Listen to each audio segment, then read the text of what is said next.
కక్షపూర్వకంగా ప్రభుత్వం మీద మరి అధికారంలో లేని ప్రభుత్వం మీద ఆయన చేస్తున్న చర్యలు ఉన్నాయి. కానీ సుగాలి ప్రీతి కేసులో ఎటువంటి పురోగతి లేదు అన్నా, ఎటువంటి పురోగతి లేదు అని మళ్ళీ మేము విజయవాడలోకి వెళ్లి అన్నగారిని పవన్ కళ్యాణ్ గారిని కలవడం జరిగింది.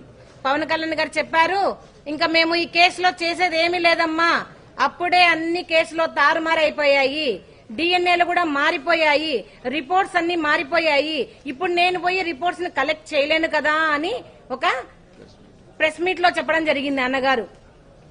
మరి అదే రిపోర్ట్స్ మేము 2019లో మీరు ఓడిపోయినప్పుడు చూపించిన రిపోర్ట్సే కదన్నా ఇప్పుడు కూడా ఉండేది. జరిగినది ఎప్పుడు 2017 నుంచి మీరు నిజంగా చెప్పారు తారుమారయ్యాయని. అవును, తారుమారయ్యాయి. ఎప్పుడు జరిగాయి? 2017 నుంచి 2019లో తెలుగుదేశం పార్టీలో మీ ప్రభుత్వంలోనే మరి జరిగాయని ఆ రోజు కూడా మీకు చూపించాను. ముద్దాయిలు టీడీపీకి సంబంధించిన వాళ్ళని మీకు ఫోటోలతో సహా రుజువులతో సహా చూపించాను. అమ్మా అవేం కాదమ్మా నేను చేస్తా అని మాట ఇచ్చిన మీరు మరి సుగాలి ప్రీతి కేసు ప్రతి ఒక్క ప్రస్తావనలో మీరు ప్రస్తావించి మీరు గద్దె ఎక్కిన తర్వాత డిప్యూటీ సీఎం గారు అయిన తర్వాత కనీసం సుగాలి ప్రీతి కేసు ఏం చేశారన్నా అని మేము అడుగుతున్నాం. మరి అదే అడిగితే నా మీద మూకు దాడి చేపించారు జన సైనికులతో, వీర మహిళలతో, మరి వాళ్ళ ఇన్ఛార్జీల మినిస్టర్లతో, మంత్రులతో, గాద వెంకటేశ్వరరావు గారు లాంటి వాళ్ళతో నా హ్యాండిక్యాప్నెస్ ని, నా అవిటితనాన్ని మీరు ఎత్తి చూపించారు, నా కులాన్ని మీరు ఎత్తి చూపించారు. కానీ నేను ఏ దానికి భయపడలేదన్నా. పవన్ కళ్యాణ్ గారు నేను ఒకటే అడుగుతా ఉన్నాను, మరి మీ దగ్గరికి వచ్చినప్పుడు కూడా నేను అవిటిదాన్నే, మీ దగ్గరికి కూడా వచ్చినప్పుడు నేను రెడ్డిదాన్నే, మరి ఎందుకు మీరు నేను న్యాయం చేయండి అని అడిగినప్పుడు మీకు కులం గుర్తొచ్చింది? ఎందుకు మీరు న్యాయం చేయలేరు, మీరు చేయలేకపోతున్నారు అడిగినప్పుడు మీరు మరి నా అవిటితనాన్ని మీరు బయటికి తీసుకురావడం జరిగింది. అంటే అప్పటి వరకు మీరు చెప్పిన మాటలన్నీ, ఇచ్చిన హామీలన్నీ డొల్లనా చెప్పండి. ఎందుకు మీరు సుగాలి ప్రీతి కేసును ఇంతలా వాడుకొని మీరు గద్దెక్కిన తర్వాత సుగాలి ప్రీతి కేసును పక్కన పెట్టేశారని అడుగుతా ఉన్నాను. ఇదేనా మీరు మరి జనాలకు మీరు మాట ఇచ్చి చేసేది? మీరు మాట ఇచ్చి మర్చిపోయిన పవన్ కళ్యాణ్ గారని చెప్తా ఉన్నాను. మరి ఇప్పటికి కూడా ఈ రోజు వరకు కూడా మీరు మా మీద బాధితులలాగా చూడకుండా ముద్దాయిలాగా చూస్తూ నా కూతురు సుగాలి ప్రీతి మరణించిన వార్త కంటే మీరు మాకు పెడుతున్న బాధలే ఎక్కువయ్యాయి. మీరు మానసికంగా మమ్మల్ని చంపేస్తున్నారు, మమ్మల్ని మోసం చేస్తున్నారు. ఇప్పటికి కూడా ఈ కూటమి ప్రభుత్వంలో కొంచెం కూడా మరి చలనం లేదు. మరి పవన్ కళ్యాణ్ గారు నిలదీయాల్సినది 2019 నుంచి 2024 వరకు జగన్మోహన్ రెడ్డి గారిని మీరు అంతగా నిలదీశారు కదా, మరి అదే దాంట్లో ఒక 10% అన్నా మీరు కూటమి ప్రభుత్వాన్ని ప్రశ్నించి ఉంటే ఈ రోజు నా కూతురు కేసుకు ఒక సొల్యూషన్ వచ్చేది.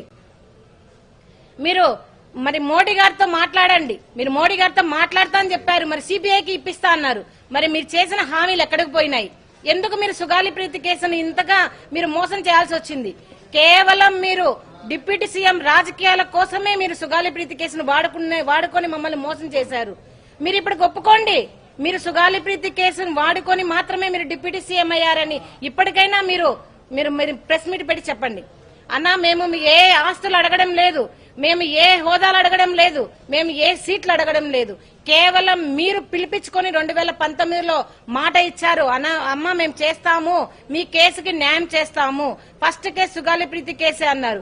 కానీ ఇప్పటి వరకు 24 నెలలు గడిచినా కూడా మీకు అసలు కొంచెం కూడా చలనం లేదు. ఎందుకు పవన్ కళ్యాణ్ గారు మీరు ఆడపిల్లల విషయంలో ఇంతగా మీరు మోసం చేస్తున్నారని అడుగుతా ఉన్నాను.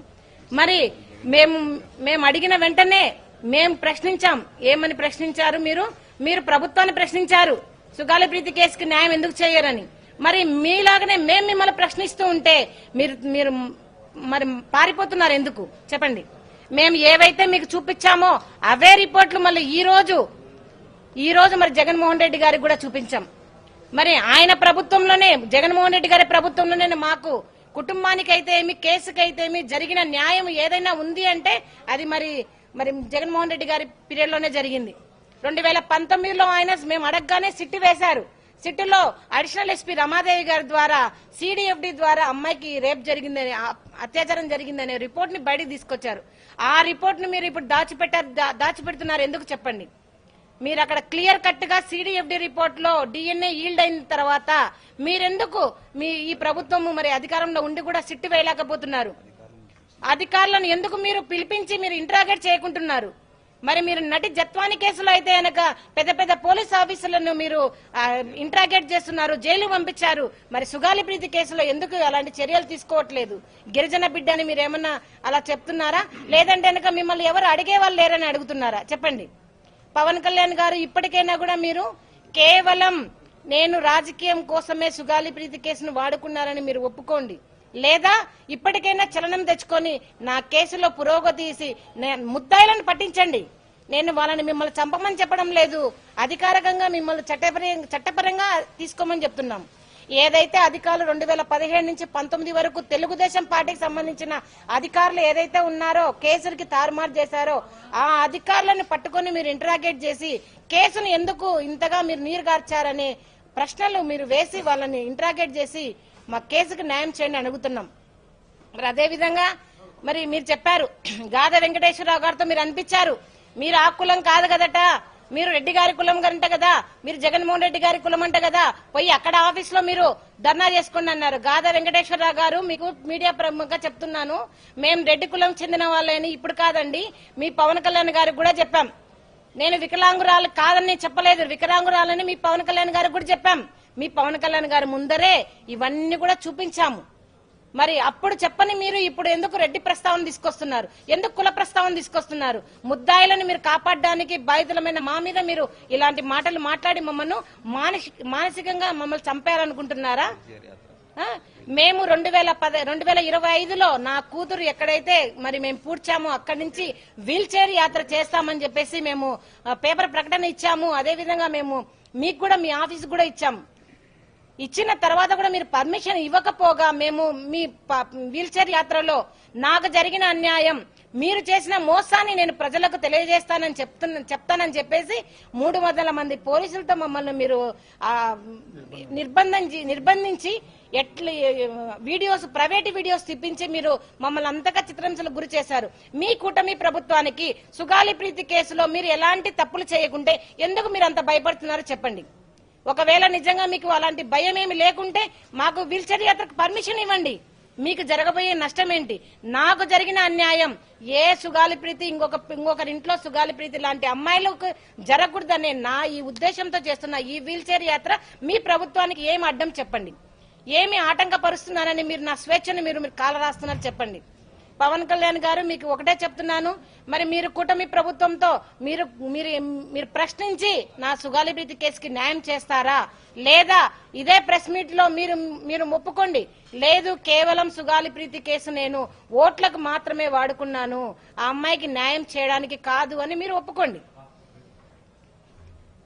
మరి మీరు అన్నారు జగన్మోహన్ రెడ్డి దగ్గరికి మీరు అన్నగారి దగ్గరికి ఎలా వెళ్తారు, మేము ఎలా పంపిస్తాము అని మీరు గాద వెంకటేశ్వరరావు గారితో నాకు మీరు వార్నింగ్ ఇప్పించారే, బయటికి ఎలా వస్తారో చూస్తామన్నారే. మరి ఈ రోజు వచ్చాను, మరి జగన్మోహన్ రెడ్డి గారిని కలిశాను. ఆ అన్నగారు చూపించిన ఆప్యాయత, ప్రేమ కానివ్వండి, అసలు ఆ కేసు గురించి ఇప్పటికీ కూడా మర్చిపోలేదు అన్నగారు. మనకి ఆ పీరియడ్ లో జరిగిన 2019 నుంచి మరి జగన్మోహన్ రెడ్డి గారు వచ్చిన పీరియడ్ లో జరిగిన ప్రతి ఒక్క చర్య కూడా ప్రతి ఒక్క రిపోర్టు కూడా అన్నగారికి చూపించడం జరిగింది. అన్నగారు ఇప్పుడు అదే చెప్పారు, మేము మీకు అండగా ఉంటాం, మా లీగల్ టీం మీకు అండగా ఉంటుంది. మీకు ఏదైతే కనుక రావాల్సిన ఎస్సీ ఎస్టీ యాక్ట్ ప్రకారం బెనిఫిట్స్ ఏదైతే ఆపేశారో దాన్ని కూడా మనం పోరాటం చేద్దామని చెప్పడం జరిగింది. మరి అదే విధంగా సిబిఐ కూడా ఎందుకు తీసుకోదు? ఈ సిడిఎఫ్డి ఏదైతే కనుక జగన్మోహన్ రెడ్డి గారి పీరియడ్ లో వచ్చిన ఈ ఇన్వెస్టిగేషన్ సిటీలో వచ్చిన ఈ సిడిఎఫ్డి రిపోర్ట్ ను ఎందుకు మీరు లోపల బయట పెట్టడం లేదు అని ఈ ప్రభుత్వాన్ని ప్రశ్నించడం జరుగుతా ఉంది. మరి జగన్మోహన్ రెడ్డి గారు మరి మాట ఇచ్చారు, అమ్మ ఖచ్చితంగా మాట ఇస్తున్నాం, అందరిలాగా కాదు, ముఖ్యంగా పవన్ కళ్యాణ్ గారి లాగా మాట ఇచ్చి మర్చిపోయే ప్రసక్తే లేదు, మీకు ఖచ్చితంగా న్యాయం జరుగుతుందని మరి నాకు అన్నగారు భరోసా ఇవ్వడం జరిగింది.